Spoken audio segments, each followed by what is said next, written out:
How to let recruiters know you're looking for a job. Here's how to turn on the Open to Work feature on LinkedIn using your iPhone or Android device. First, open the LinkedIn app on your phone. Tap your profile picture in the top left corner, then tap View Profile. On your profile page, tap the Open To button located below your profile picture.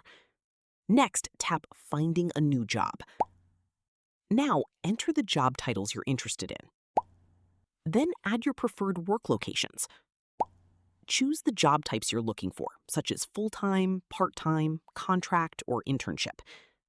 You can also select your preferred workplace type, such as on-site, hybrid, or remote. Next, choose who can see that you're open to work. You can select all LinkedIn members to display the hashtag open to work photo frame on your profile, or choose recruiters only if you want only recruiters using LinkedIn Recruiter to see your job preferences. After reviewing your settings, tap Save. Your open to work preferences will be applied immediately. And that's it. You've successfully turned on Open to Work on LinkedIn. Thanks for watching. If this tutorial helped, don't forget to like the video and subscribe for more tech tips, app tutorials, and career advice.